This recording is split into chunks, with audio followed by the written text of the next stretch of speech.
જે પરીક્ષાઓ ચાલી રહી છે તેની અંદર અમરેલીનું કોઈ સેન્ટર છે ત્યાં માસ કોપી કેસની ઘટના ઘટી હોય એવું સામે આવે છે।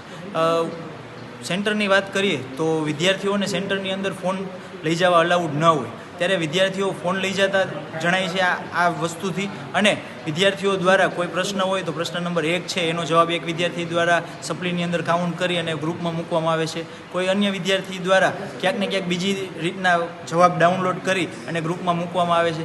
ત્યારે આ બહુ ગંભીર ઘટના છે કે જો યુનિવર્સિટી એવું જાહેર કરતી હોય કે અમે સીસીટીવી મોનિટરિંગ પાછળ આટલો બધો લાખો રૂપિયાનો ખર્ચો કર્યો હોય ત્યારે શું સીસીટીવી મોનિટરિંગ પાછળનો ખર્ચો શું વ્યર્થ છે?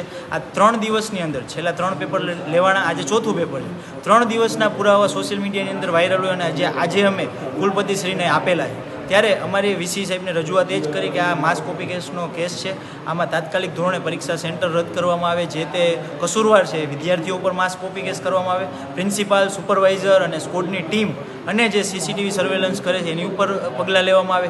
ત્યારે વીસી દ્વારા એવું ઘણી બધી બાબતો ઉપર રજૂઆત કરતાં એમને પહેલાં તો અઠવાડિયાનો ટાઈમ આપેલો હતો, ત્યારે અમે 2 દિવસનું અલ્ટિમેટમ આપેલું છે કે આની ઉપર યોગ્ય પગલાં લ્યો, અન્યથા અમે દરેક કોલેજની અંદર મિત્રોના વિદ્યાર્થીઓના વોટ્સઅપ ગ્રુપ હોય જ છે સામાન્ય તौर ઉપર।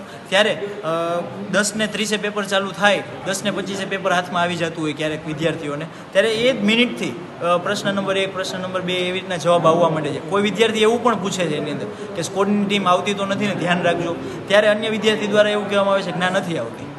ત્યારે આ બહુ મોટા પાયે ગેરરીતિ હોય એવું લાગી રહ્યું છે અને બીકોમનું એક જ આવ્યું છે આપણી સામે, તો શું એ સેન્ટર ઉપર બીજા BBA, BCA ના કોર્સ હાલતા છે એમાં પણ થતું જ હશે આવું? અમરેલીની અંદરની ઘટના છે, અમારે પ્રદેશ ટીમમાંથી એવું અમને પુરાવાને એ બધું મળ્યું છે। હવે આગળની તપાસ તો યુનિવર્સિટીએ કરવાની હોય તો એમાં આગળ નામ આવશે। એક રાજકીય પાર્ટીના વિદ્યાર્થી નેતાઓએ આજે એક યુનિવર્સિટીમાં રજૂઆત આપી છે કે અત્યારે ચાલી રહેલી એક પરીક્ષા છે બીકોમની, એની અંદર કંઈક માસ કોપિંગ અથવા તો કંઈક ગેરરીતિ, માસ કોપિંગ તો ન કહે પણ ગેરરીતિની કંઈ ફરિયાદો છે કોઈ સેન્ટરની। તો આ સેન્ટર માટેના એ લોકોએ કંઈક પેલા સ્ક્રીનશોટ ને એવું બધું મૂક્યું છે।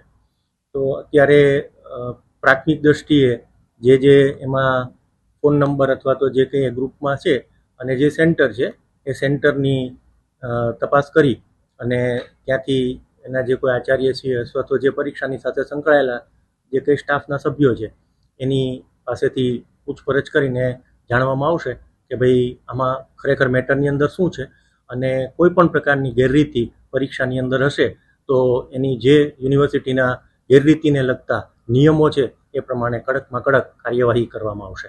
એ હજી ખબર નથી, એક કોઈ સેન્ટર એમને વાત કરી જે રાજકોટનું નથી, બહારનું સેન્ટર છે, એટલે સેન્ટરની પહેલાં તપાસ કરીશું કે કયા સેન્ટરની અંદર આ પ્રકારનું બને છે, તો એ કરી અને પછી તાત્કાલિક ધોરણે જેટલું બને એટલું વહેલું આની અંદર કાર્યવાહી કરવાની રાખીશું। આખું કુલ મળીને આની અંદર જે કંઈ હશે, મોબાઈલ લઈ જતા હશે કે અંદર કોઈ કોપી થતી હશે કે શું હશે, એટલે એ વાત છે। આમાં પરીક્ષા પેપર લીકિંગનો કોઈ મુદ્દો નથી, જે કંઈ છે એ ગેરરીતિનો છે।